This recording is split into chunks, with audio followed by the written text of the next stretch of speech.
How you doing? Good.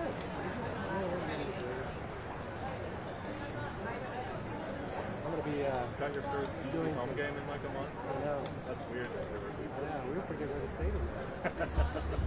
What are we doing? Which team is it? Yesterday I was like, okay, where's my football team?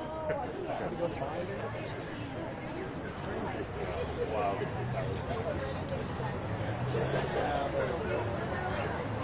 That's what they get for having a home game.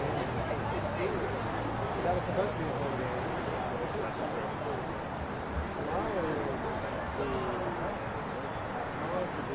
Yeah. Yeah, I'm already kind of set on. We're not going to go to the playoffs. That was like if we could do Vanderbilt. That's definitely reached. Yeah. That'll happen.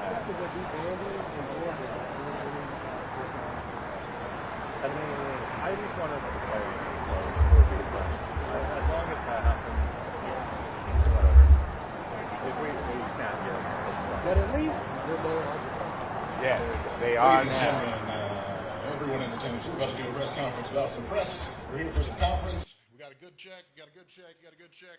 Great.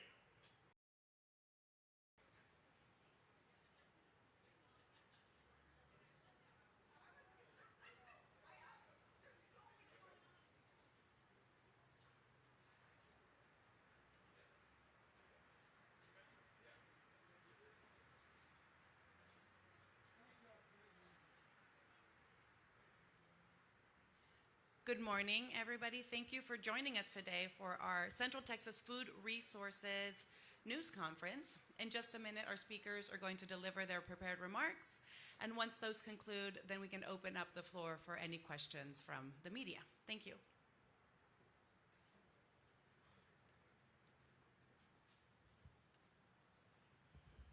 Come on up, everybody.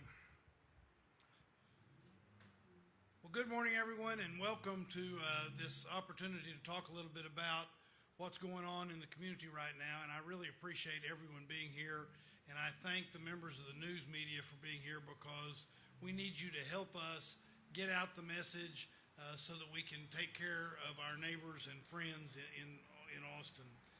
The federal government shutdown has now become the second longest in United States history, and there really doesn't seem to be an end in sight. Beginning on November 1st, the funding for what's known as the Supplemental Nutrition and Assistance Program, the Supplemental Nutrition and Assistance Program, which many refer to as SNAP, will lapse. It'll come to a stop, meaning that folks who receive help from the SNAP program will not see their November benefits issued at this time. In Travis County, the potential loss of SNAP benefits will affect approximately 44,895 households, which represent over 87,000 people. This growing need is being compounded by nearly 13,000 federal employees who work within Austin city limits who have already missed at least one paycheck. Missed paychecks and not being able to afford your weekly groceries don't just hurt a few people. These losses hurt kids, families, and communities. It also places additional pressure on local governments and nonprofits already struggling from losing federal funds earlier this year. Now, there's been some questions about what other programs are being affected with this shutdown, and while we're here to talk about SNAP, I want to mention and give a little bit of an update as I have it. I've just mentioned SNAP, and I'll say again, November SNAP benefits will not be issued at this time if the shutdown continues. The Women, Infants, and Children's Program, which is many times referred to as WIC benefits are not going to be currently affected.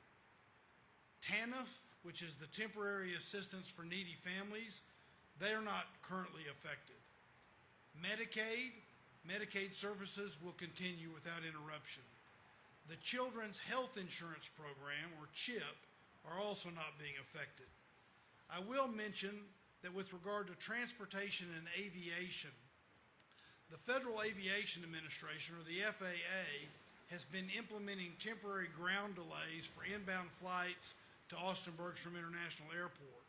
The most recent delay was issued just this morning due to insufficient FAA air traffic control tower staffing levels to be able to safely allow the regular rate of our arriving flights. At a time when there is negativity everywhere, it's important to shine the light on some of the strength and the hope that we're also seeing in our community. I talk a lot about the hard work public servants do every day, rain or shine, dusk to dawn, but this shutdown has really shown what it means to have a heart for public service. Our federal friends who work alongside our city employees, vendors, and operators at the Austin Bergstrom International Airport exemplify the spirit of public service. Monday, October 20th, was the busiest day AUS has ever seen. 45,048 departing passengers safely moved through our airport thanks to the dedication of employees at the Transportation Security Administration, or TSA, the U.S. Customs and Border Protection, and the Federal Aviation Administration. These public servants, they show up for Austin, even as they worry about when their next paycheck will arrive. And I want our federal employees to know that we see you and we support you. The work of our nonprofits is going on during this chaotic time, and that work is incredible. They've been holding food distributions events for the nearly 76,000 civilian and military federal workers across 21 Central Texas counties that have been impacted by the shutdown. I participated in one of those events, and it is touching and important for us to see how we can come together as a community. Central Texas Food Bank and other nonprofits are doing this important work, and they do it as they see the needs grow in our community while the resources decrease. We're going to have people talk to you a little bit more about that, including the CEO of the Central Texas Food Bank, and we'll follow up on some requests that we make of our community later in this news conference. Public servants dedicate their careers to doing good for others. I will say, I think it is now time for us to do some good for them. It's why we're all here today. No one should have to go hungry because they chose a career in public service. And no one should have to go hungry because of a government shutdown that stops the benefits they rely upon. Before I bring up Judge Brown, I'm going to say I started my day today at a homeless encampment cleanup. And what worries me greatly is that as we're making strides to address the needs of people that are living homeless, we're making strides to decrease the number of homeless in our community, we have things like this happen. If this shutdown continues so that SNAP benefits aren't received by people, think about what that does in these households I was just talking about. Now people are having to make decisions about whether they use the money to buy food for their children or they make the payment on their house or their lease. If this continues and people aren't able to get the food that they need, it will lead to more people being homeless in our community. This has a ripple effect across all of our services.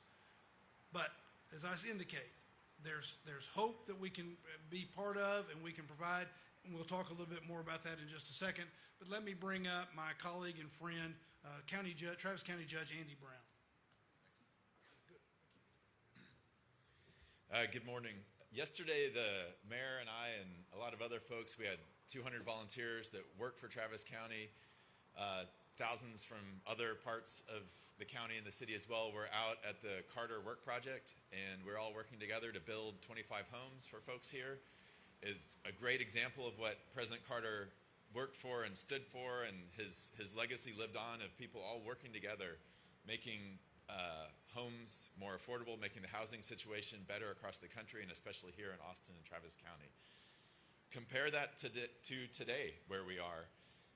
We're in a world of chaos that has been here since President Trump was elected, and this is one of those results. It's what we're facing tomorrow, the cutoff of food benefits for 87,000 people that live in Travis County, 44,000 families. This isn't what America should be about. This is not a place where we want to be, where people are facing the inability to simply get food because of the chaos in Washington, D.C. Today is the 31st day of the federal government shutdown, which is just part of this chaos. And that may sound like just another number to the Trump administration, but here in Travis County, it has real consequences for our families, for our friends, and for our neighbors. So starting tomorrow, SNAP benefits will be halted for the first time in the program's history. For many of our residents, that's not some abstract number or policy issue. That's food on the table or not having food on the table. Texans and Americans should not have to rely on donations from neighbors or corporations just to have a hot meal. Access to food is a basic necessity. It's not a privilege. And our communities deserve systems that function and that ensure stability and independence.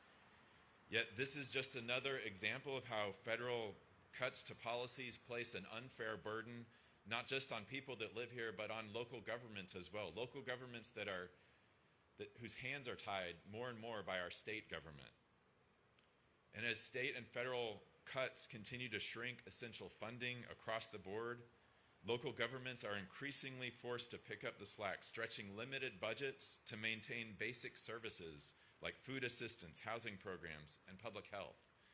And instead of pushing these policies, these responsibilities downwards, we should be building fair and sustainable policies that ensure every community has that it needs to thrive. The cost to feed those 87,000 individuals, 44,000 households here in Travis County that rely on SNAP adds up to over $16 million every month. And without those funds, thousands of families, children, and seniors will be wondering where their next meal will come from. $16 million deficit, that's a huge amount of money. That's not something that local governments can make up the slack for in the long term. And we're just less than 1 year into the Trump administration.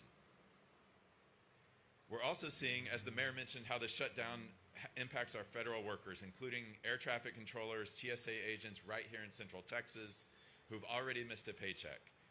These, of course, are people that keep our skies safe and our airports safe, and they're facing that same uncertainty like so many others in the county. As your county government, we can't reopen the federal government, but we can step in and do what we can to support our community. So we operate 6 community centers. Each of them has free food pantries. Many of them have fresh produce, and they're open and ready to help folks in need. And there's one in Central Austin and Del Valle, Pflugerville, one in Jonestown, one in Oak Hill, and one in Manor. You can find those on the Travis County website. And from SNAP recipients to federal workers, Travis County made the decision to waive the policy allowing residents only to access the pantry once every 30 days. So that policy has been waived for this period of time because of the cuts coming in the SNAP program tomorrow. So that means impacted families and residents can access those pantries as many times as they need throughout the remainder of this shutdown. So you can visit traviscountytx.gov/food-pantry. You can probably just Google that as well. That'll probably get you there. And there you can find the operating hours and the locations of these places, as well as fill out a brief application. We're also partnering with the Central Texas Food Bank, who you're going to hear from in a second, that will give you a lot more details about what these impacts mean and just the scope of them. But we need to make sure, working with them, that we're doing everything we can to make sure that people don't go hungry during this shutdown. If you or someone you know needs help, you can visit one of these community centers, you can visit the food bank, you can call 311 to be connected to resources. We've been through tough times before, and we know how to take care of each other. And until the federal government and the Trump administration does its part, we're going to continue to do ours right here at home. And so I think, am I handing it over to the Central Texas Food Bank, and then we'll have time for questions. Thank you very much. Thank you, Judge Brown and Mayor Watson, for having us today, and great to see you, Ingrid, and other colleagues here today. My name is Sari Vatsky. I have the honor and privilege of being the president and CEO of the Central Texas Food Bank. I know today we are gathered on the steps of Austin City Hall, and before I talk to Travis County residents specifically, I want to address the need in its entirety and paint the picture for what Central Texas is facing. We were already seeing a food crisis with food insecurity at a 10-year high, including during the pandemic. We are now serving 610,000 food insecure individuals in the 21 counties we serve. Just as a result of the government shutdown and a loss of SNAP benefits, we will see approximately 207,000 individuals across 21 counties lose $44 million worth of cash that they can go to the grocery store and purchase food on their own in a dignified shopping environment. And so now, in the food bank's 40-plus year history, we are already dealing with a daily crisis of food insecurity, and now we are about to see that increase ninefold. And what do I mean by that? The very definition of SNAP is Supplemental Nutrition Assistance Program. It is meant to be a supplement to household food budgets. And nonprofits like the Food Bank and the 250 nonprofit partners we support are meant to be a supplement to the supplement. And so what we're seeing here in Travis County, as you heard our elected officials share, there will be a shortfall of $16 million that families will not receive starting tomorrow if the shutdown continues. That said, I'd like to turn the attention and talk to Central Texas families, Austinites, and residents of Travis County. And we want our message to be clear to you that although the government is shut down, our doors are open. In response to this crisis, we are now standing up 50 distributions just in the month of November, and we have already been spending $1.3 million per month to purchase food. Our reserves to continue serving at a higher level. Not only do we have those 50 additional distributions, but we have purchased additional food to have nighttime distributions. We're starting our first one at Delco Center on November 4th. You can visit centraltexas.org and click on Find Food Now to see our distributions. We're also supporting our network of 250 nonprofit partner agencies, 107 of whom are right here in Travis County. We've been holding weekly calls with them to ensure they have the food they need. And we are not only doing those distributions and supporting our partner agencies, but we have a market on site at the Central Texas Food Bank where people can come and receive food assistance and enroll in SNAP benefits. If that sounds odd, it is not. We want to keep enrolling people in SNAP so that when the government reopens, they can receive those benefits that they need. Anyone in need of assistance that might be questioning whether or not they should come to these distributions or might wonder what they can experience having to come to stand in line for the first time to receive food, we can assure you that it's okay to need help. Everyone needs a little bit of help to get by. This is temporary. We're here to help everyone get through it. We obviously cannot make up for the 9 meals that the food bank or that SNAP provides, but we will do everything we can to ensure families have what they need. Children don't go without. Older adults don't have to make difficult choices.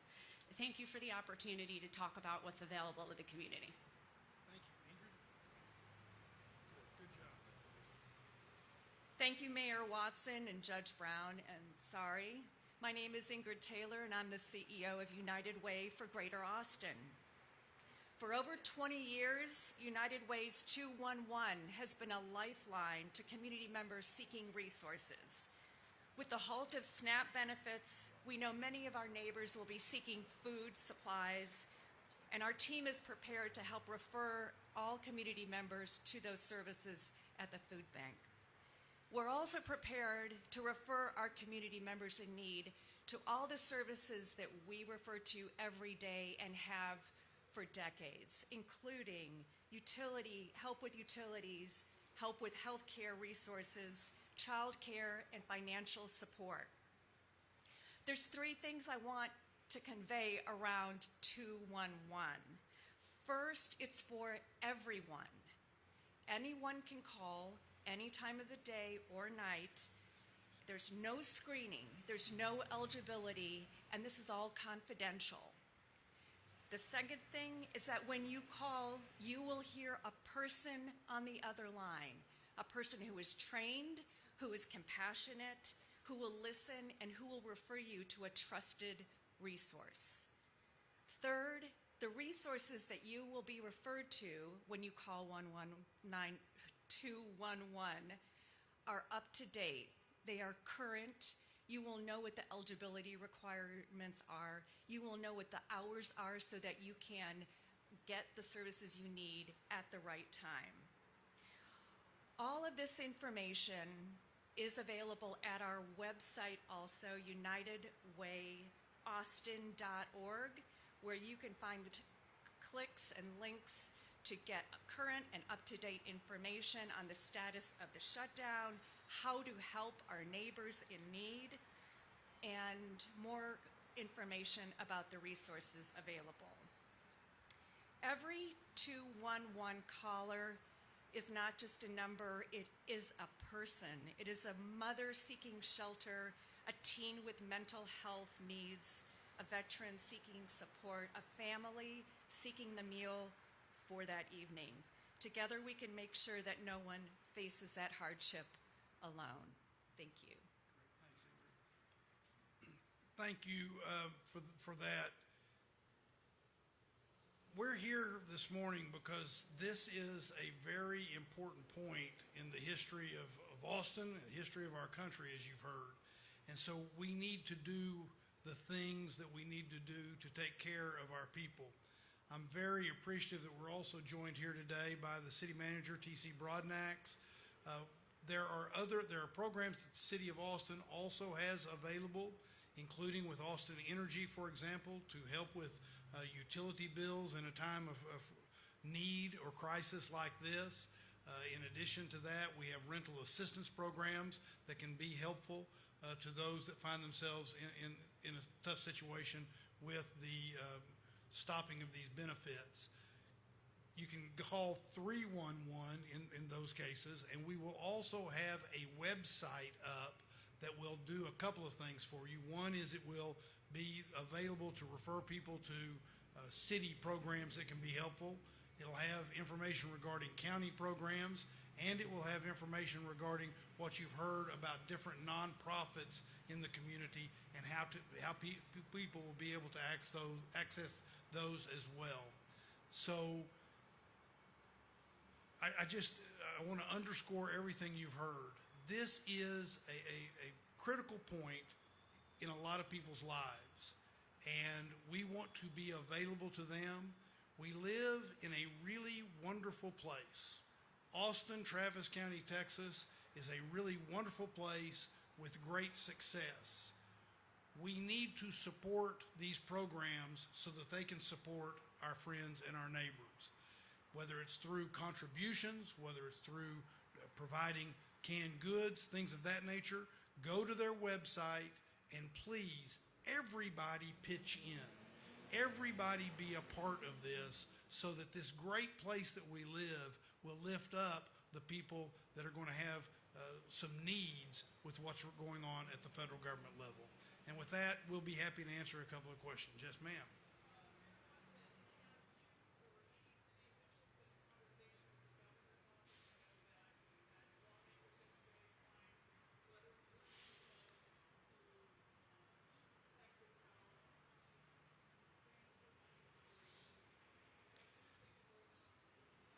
It will be. It has not been, because there was hope that certain things would happen before now. But there's, as you might guess, there's consistent conversation between this building and that building, and we're of course going to be having more conversations regarding this specific item, in part to make sure everybody knows what can be done. Yes, ma'am.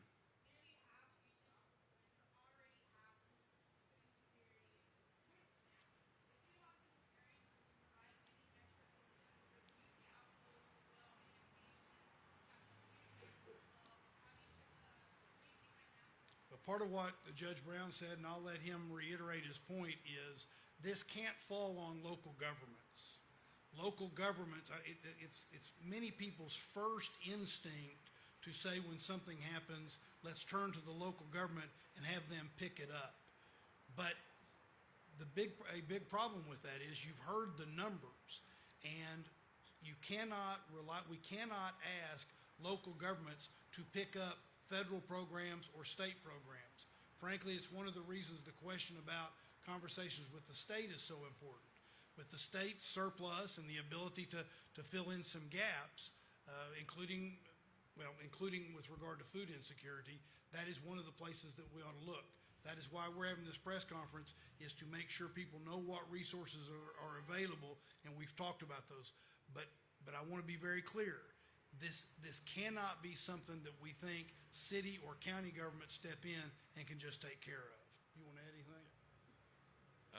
I mean, I'm still hoping that they're going to start meeting in D.C. and end this at some point. I mean, that is still maybe not a realistic option, but that is something that they could do, is they could end all of what we're talking about immediately if they wanted to.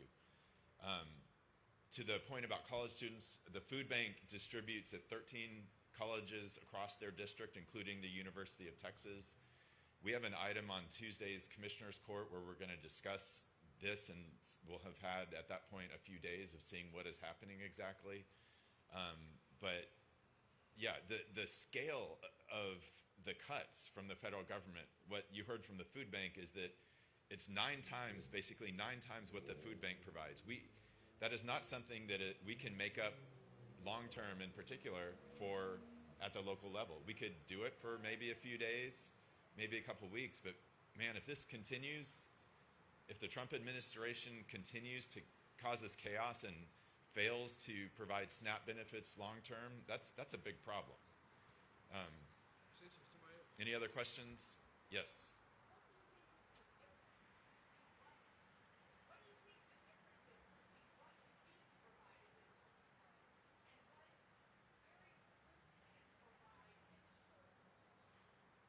So the difference is about $16 million a month.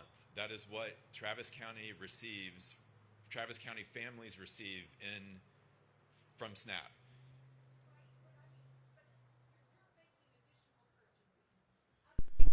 Done. So what do we think the gap will be for November? That's a great question. I think it depends how far the shutdown goes. One thing I do want to point out, this isn't obviously just happening in Austin or Travis County. This is happening across the country. So we've got food banks and others trying to buy up supplies to plan for the next few days or few weeks across the country. That's going to raise prices for groceries and other necessities across the country. So that is making it worse. Do you want to say a little bit about the... Okay. The reality is that there is an unknown, right? We know that there are a certain number of households that receive SNAP. We know the dollar amount they receive. But to Judge Brown's point, we can plan to purchase additional resources, but that's not sustainable for a nonprofit to spend $1 million a week to keep this going. We also know that even if we are ordering 43 truckloads of food per week to try and make up for the deficit, every Food Bank USA around the country is also doing that, which means there could be a backlog of food, which means the cost of food goes up. We also don't know if SNAP recipients will come to the food bank in the first 2 weeks, where traditionally they would come in the third and fourth week when SNAP benefits have run out. So it's not even a question of how many more people will come, but with the frequency and the intensity with which they'll need support. And so unfortunately, to the answer, and to the mayor and the judge's point, local government can't do this alone, nonprofits can't do this alone, and so we do need the federal government to open. And the one thing I would add to that is, thank God we have the nonprofits. Thank God we have them ready to do what it is they're doing. But that's not the way this ought to work. We should not be in a situation where we're holding a press conference talking about how we're going to fill the gap when it's happening as a result of people being unable to talk to each other. There are real people going to suffer as a result of this. And so we can play math games, we can figure out what the net is of all of that, but what are we doing? There are people going to suffer as a result, and we need to address that. What happens, God forbid, if we have an emergency or a disaster of some kind during this, when normally we would be turning to different groups to help us during that emergency or disaster.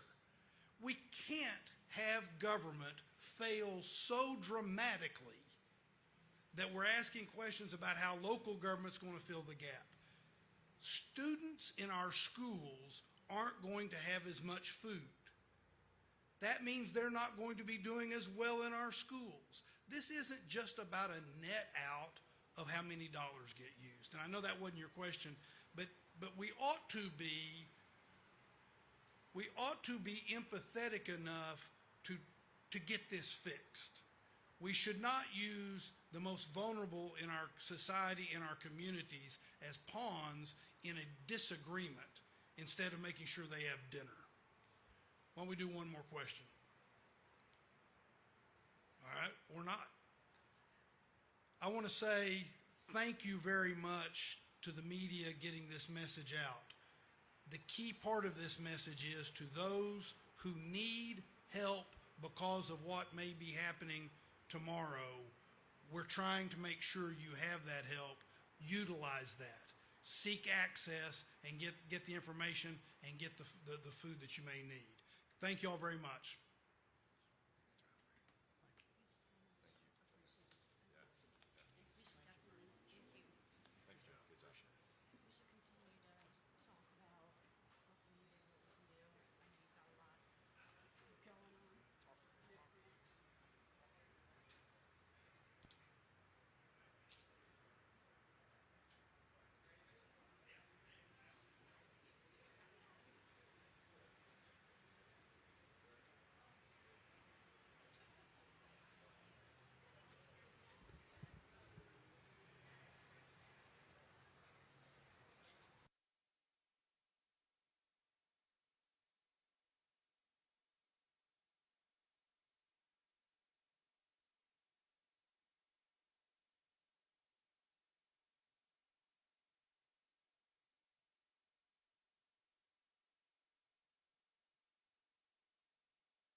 Check, check.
puede mirar a mí.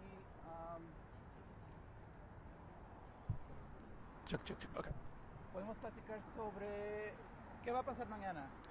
Bueno, hoy llevamos 31 días del cierre del gobierno federal y por eso mañana van a terminar los beneficios del programa de SNAP. Es un programa que da comida y tarjetas para comida para personas aquí en el condado de Travis. Tenemos 87,000 personas en el condado de Travis que reciben beneficios de SNAP y eso es más o menos 44,000 familias. Y eso representa 16 millones de dólares cada mes. Entonces es mucho dinero, es mucha comida y no vamos a tenerlo como una comunidad después del sábado. Y es todo culpa del gobierno federal porque están peleando por los problemas del presidente Trump y el chaos que está, no sé, manejando. Y por eso, porque está cerrado, este programa del gobierno federal va a terminar mañana. Van a resolver sus... La población aquí de Travis County que reciben estos recursos. Sí, bueno, hay todavía como el Central Texas Food Bank. Es una entidad que está dando comida gratis y puede ir a su sitio web a ver dónde lo van a dar a personas que lo necesitan, que antes recibieron comida de SNAP. También el condado de Travis tiene 6 lugares comunitarios que están en nuestro sitio web también, que da comida. Y bueno, eso es comida del Central Texas Food Bank, pero por los centros comunitarios del condado. También la ciudad de Austin tiene recursos. Entonces, si no estás acostumbrado a esos lugares, puede llamar a 311 a pedir información sobre los recursos locales. Entonces aún tienen ayuda esta gente. Sí, hay comida todavía y sí, hay entidades que están ayudando con eso, pero el problema es que cuesta mucho dinero y normalmente el Food Bank da comida en los fines del mes porque los beneficios de SNAP las personas lo gastan durante el mes. Pero ahora ellos están dando su comida en los primeros del mes. Entonces es muy importante que si hay empresas o personas escuchando que dan dinero al Food Bank porque sus costos están aumentando muchísimo por el hecho del cierre del gobierno federal. Mi última pregunta, su mensaje a los senadores en Washington, D.C. Bueno, mi mensaje al gobierno federal y a la administración Trump es que deben comenzar a hablar a reabrir el gobierno federal porque está dañando a personas aquí en Austin, aquí en el condado de Travis. Y ellos necesitan hablar y resolver el problema. ¿Algo más? No. Gracias. Thank you very much. Thank you. Yeah, thank you. I always appreciate it. Thank you. All right. Yeah. Likewise. See you later. Thanks for being Thank here. you. Yeah.